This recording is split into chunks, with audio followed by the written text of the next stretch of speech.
Jason Johnson, we're talking in the last block about this lawyer in the White House counsel's office. It would seem that he's now at the center of questions like, what did he know and when did he know it? Right. It's one thing to sort of edit a transcript or change a use some whiteout, delete, but it's something else to stuff it in your mouth, run downstairs, and lock it in the server. And that's what's happening here. But I think this speaks to this larger discussion we've been having today, which is what I wanted to say. I may be in the minority here. I'm not somber today. I'm thrilled. I am thrilled. Oh, my gosh. Democracy is vaguely working for once. Yeah. You have people who are taking the responsibility and oversight seriously for once. I am so glad this happened. As someone who doubted and questioned Nancy Pelosi and what she was doing all along, it appears as though now she is taking responsibility fully. And it's what Steve said before. Whatever Republicans are thinking and when they have to go to bed at night, when they go home and talk to their constituents, I hope they realize that historically speaking, 50 years from now, when our kids and everything else like that are reading about this, they want to be the person who was on the right side of history. They want to be the person who was part of that gang of 5, of 8, or 10 people who said, you know what, whether or not this guy stays in office or not, I stood up and said that this behavior is inappropriate. And I think there is a chance of it just for this reason only. It's one thing to try and get people to be angry about something that already happened, which is 2016. But this is about 2020. We've already heard reports that the president is already trying to muscle people, basically bribe members of the Senate and say, I will squeeze your money off if you don't vote to keep me in office in 2020. And I think people worried about their future might be inclined to make different decisions. It's so amazing that we don't have people in Congress who can model behavior that we'd want a child being bullied to model. Yeah, this is tough. A Republican said to me last week, Democrats raised the bar for impeachment. They wouldn't vote to impeach a president who lied under oath. And Bill Clinton lied under oath. And you can't do that. You and I can't do that. And you can't do that as president.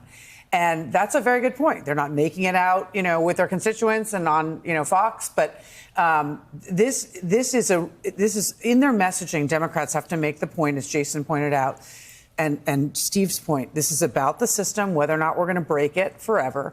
And it's also about next year's election, that he is meddling in next year's election. That's what this whole Ukraine story is about.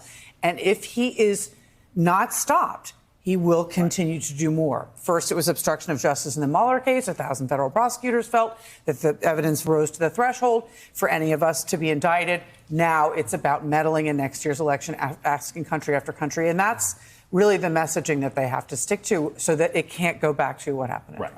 This is the first day of the rest of President Trump's life. With this vote, I think it's almost a certainty that he becomes the third American president to be impeached.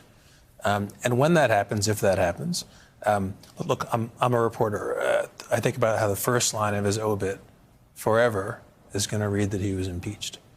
He so knows does that. he. I mean, look, and so does he. And I think he's terrified of it. And look, just a few months ago, you could not find a Republican on the Hill who would even touch the idea of an inquiry. That's not true anymore.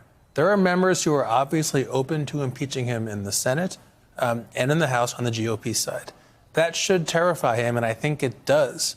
This is not static. It is not written in stone that it will not happen.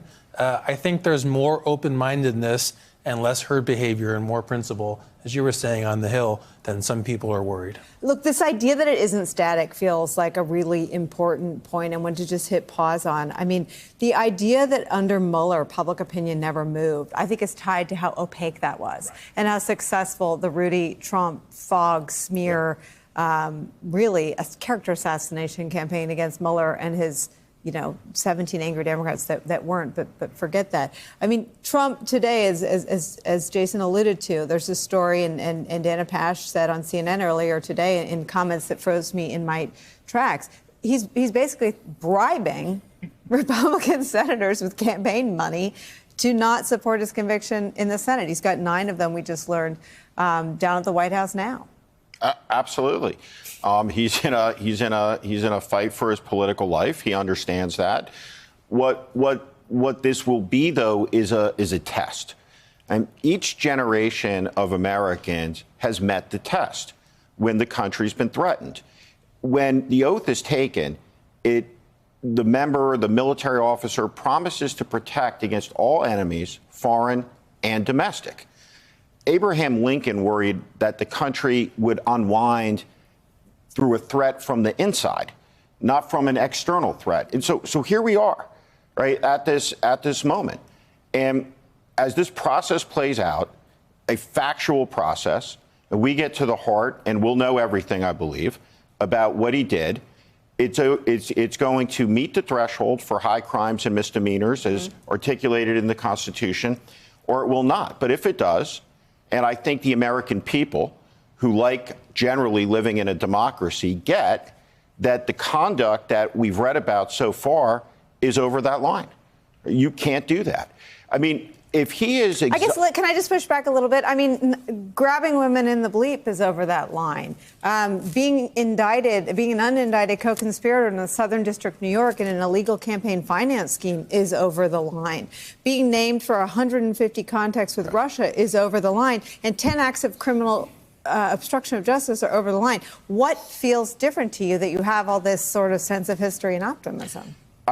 I don't know that I have optimism. I'll tell you what terrifies me is impeachment, acquittal, and re-election. You know what terrifies me? Impeachment, conviction, re-election as a private citizen. Now I'm going to... But what's different, all of those are terrible things, right? The conduct is abhorrent, right? I've talked a lot about it.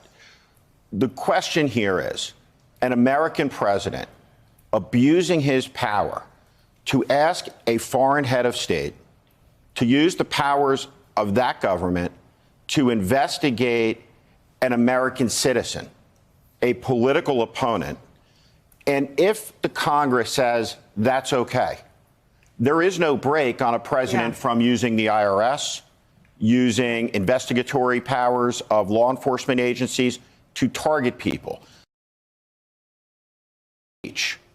Freedom of worship.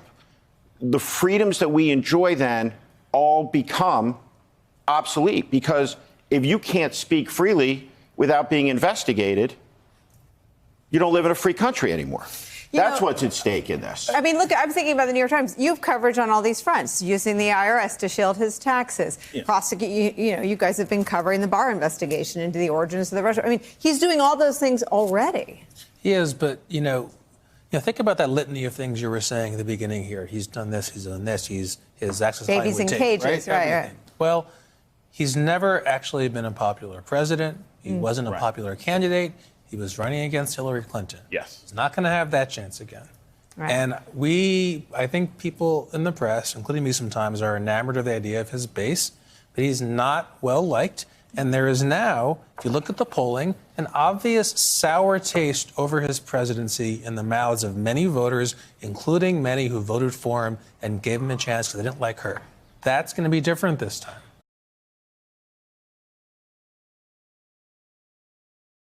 Hey there, I'm Chris Hayes from MSNBC. Thanks for watching MSNBC on YouTube. If you want to keep up to date with the videos we're putting out, you can click subscribe just below me or click over on this list to see lots of other great videos.